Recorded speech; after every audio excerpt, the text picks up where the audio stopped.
So now let's move on to the keynote session. Dr. Malone, Rector of the United Nations University, will give us a keynote speech. Please welcome Dr. Malone.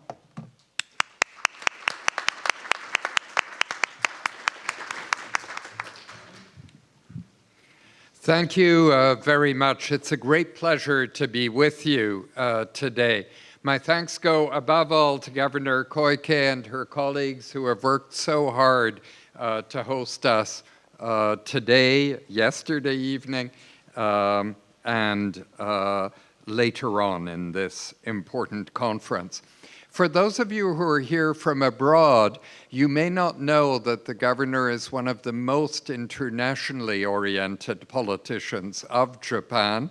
And relevant to the weather today, hot, humid, she initiated during her period as Minister of Environment a policy in Japan which has been wildly successful, known as Cool Biz. It allows Japan to save a lot of electricity and energy by urging citizens to drop formal clothes, particularly men, during the hot months. So we don't wear ties, we don't wear jackets during July, August, and the border periods. It's been one of the most successful surprise policies launched in Japan ever. And she and I both studied a foreign language together in the same city a few decades ago. We didn't know each other then, but we share that experience of one of the world's great historical metropolises, and perhaps that got her more interested in the challenges that metropolises and cities face all over the world. I'm also very grateful to my colleague, Untitled Chapter of the UN University, who will moderate the first substantive session. I've lived in or visited virtually all of the participating cities, indeed, except one, which I will add to a future itinerary. They're all tremendously interesting and accomplished places at different levels of economic development, but facing many similar challenges. The challenges of cities never end. And moving up the economic scale simply intensifies the difficulty of the challenges that are faced at city level throughout the world. A word or two about my institution, the UN University. First, I'd like to say how happy I am to see Mami Mizutori amongst us. She's the UN senior official for disaster risk reduction. And her appointment some months ago was widely celebrated within the UN because Japan's experience of disasters is second to none, unfortunately, but its capacity to respond to disaster is something we can all learn something from, just as I'm sure she learns from the experience of other countries. The UN University is a community of about 600 professionals, researchers, in 12 locations globally, on 5 continents. We're headquartered here in Tokyo in quite an iconic building, about 2-3 kilometers from here, built by Japan's great architect of the 70s and 80s, Kenzo Tange, who also designed the headquarters of Governor Koike, the iconic City Hall just down the street, which some of you will know already. We work on problems of the developing world. These problems have been evolving. You know, there are catastrophists of development. For those catastrophists, everything is always a permanent disaster getting worse. The reality is very different in the developing world. It's actually developing. But that brings new challenges with it, not least very rapid urbanization. And I'll come back to that towards the conclusion of my remarks. One of the potential victims of rapid urbanization, of course, is environmental, and environmental risk takes many forms. The UN University research teams, about half of them work on aspects of the environment. For example, here in Tokyo on climate change. In Bonn, our team works on risk of all sorts. But in the world today, that means often climate-related risk. And interestingly, those who fund their work in large part are the insurance industry. Why does the insurance industry fund work on risk? Well, it's miscalculated. Climate risk and other forms of environmental risk greatly to its cost, and now it wants to know a lot more about these risks in a big hurry. In Ghana, our institute is working amongst many other things relating to natural resources and the environment on wetlands and mangroves in a country neighboring their headquarters, Côte d'Ivoire. Why? With the risk of climate-related disasters striking urban populations and coastal settlements being much greater than it was even 50 years ago, learning much more about how to protect wetlands and mangroves is very, very urgent for any coastal community that benefits from them or has historically benefited from them. Enough about UNU for the moment, but for any of you who are interested, I'll be at the reception this evening at the first session group as well, and I'll look forward to chatting informally. Why are cities vital to achieving the UN's Sustainable Development Goals? Well, first, as several of the earlier speakers and the governor mentioned, by 2050, roughly 2/3 of the world's population will live in larger cities of the world, in urban areas, and rapidly growing mid-sized towns. That's a new reality that changes everything, both at country level, but also internationally. And it hasn't yet been all that much internalized in the lives of many countries, including my own, which started out as largely an agricultural country, and where agricultural rural populations in my country today are actually very small indeed. Agricultural productivity has increased dramatically in the more prosperous countries. Argentina is one of them that's been brilliant at intensifying agriculture, and it simply doesn't, except at subsistence level, call for all that many people anymore. And the people who are released from agriculture, either willingly or unwillingly, cities beckon.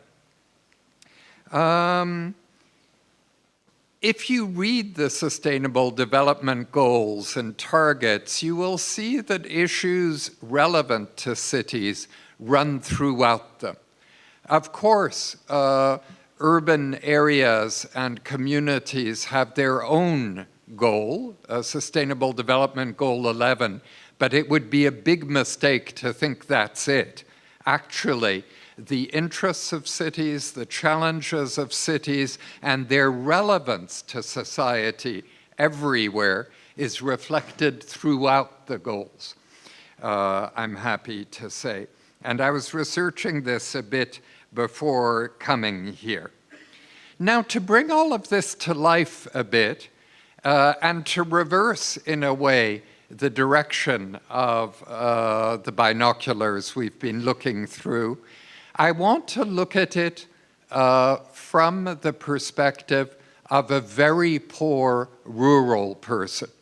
Why would a very poor rural person migrate to a city when cities are often pregnant with risk for them? By chance, when I was living in India 11, 12 years ago, I met a number of workers who had left their village in one of the poorest states of India to come to one of the fastest growing cities of the world, New Delhi. Many of you will have visited, and you know how fast growing it is, and also how environmentally challenged it is at this point. But for these poor people in the village, they had made a calculation. The poor don't lack agency. They think all the time. They have families. They want their families to do much better than themselves, so they develop strategies. And strategies for the rural poor often involve leaving the mother of the family, the wife, to look after the agricultural plot they have been farming for generations, while the husband migrates to the city in search of an additional income. 2 incomes is a huge improvement over 1 subsistence level income in any country, but in a poor country, it's even, or in a poor state of a country like India, it's even more meaningful. So these 12 or so individuals from Uttar Pradesh that I got to know over a period of 2-3 years had come to Delhi through human trafficking, in effect. One of their better educated relatives realized there was a lot of money to be made out of exploiting cheap labor in under-regulated and policed cities. And so he had arranged for these cousins to come to New Delhi and basically work for him. He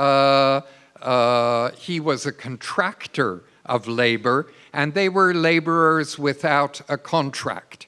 This is not at all unusual in many parts of the world. So these individuals, all of them men, were very easy targets for exploitation because they were thinking of better lives for their children and extended families. Coming to Delhi, what were they qualified to do? Not a great deal. And the contractor had a thriving business in providing gardeners to people who were prosperous enough to have gardens in Delhi. So most of them were working as gardeners, but treated and paid in a manner that provided only the barest of livelihoods necessary in an urban environment. How did they respond to this challenge? They did without housing. They camped in a ridge park above Delhi. They essentially went without most of the services that we take for granted. They sent about 70% of their income back to the village, back to their families. And those families started being able to educate their children better. That was always the goal. And started being able to have more resilient lives, not entirely dependent on rains and weather patterns which were changing. So these were newcomers to one of the world's great cities at tremendous risk to themselves, but finding what they wanted, which was this second livelihood, so their children could benefit. And I think in all of our societies, sometimes in the 17th century, sometimes in the 20th century, sometimes in this century, our ancestors who were in agriculture had very similar ideas. So what is happening today is simply a different form of a pattern which has been with us for a very long time. Need I say that the first generation practicing it suffers a lot, so that following generations of the family can benefit. Why Delhi? Well, for them, the city was a big opportunity. They knew it was also risky for them. It's an unsentimental city. There are plenty of predatory environments in the city, like most cities, and they were thoroughly ill-prepared. But like millions of others in India, every year now, they are taking those risks. And all of your cities, in effect, are benefiting, but also challenged by these phenomena which are universal.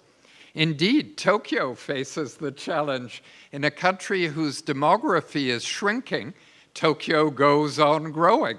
No surprise there, with all the challenges that accompany urban growth.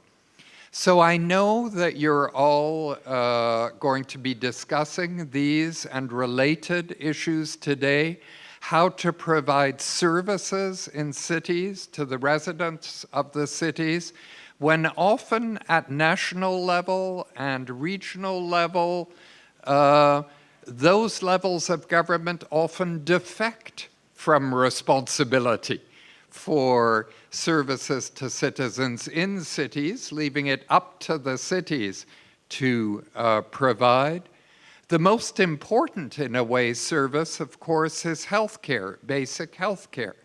And that, I'm glad to report, is present in Delhi, even for the poorest, and that prevents, of course, outbreaks of potentially calamitous epidemics or contains them.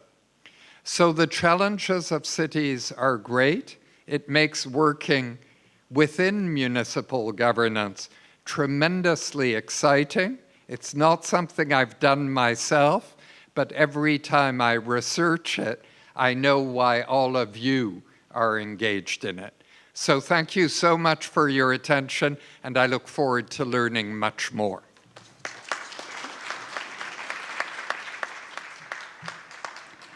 Thank you very much, Dr. Malone. So now we will proceed to a photo session. All speakers, could you please come to the center of the stage?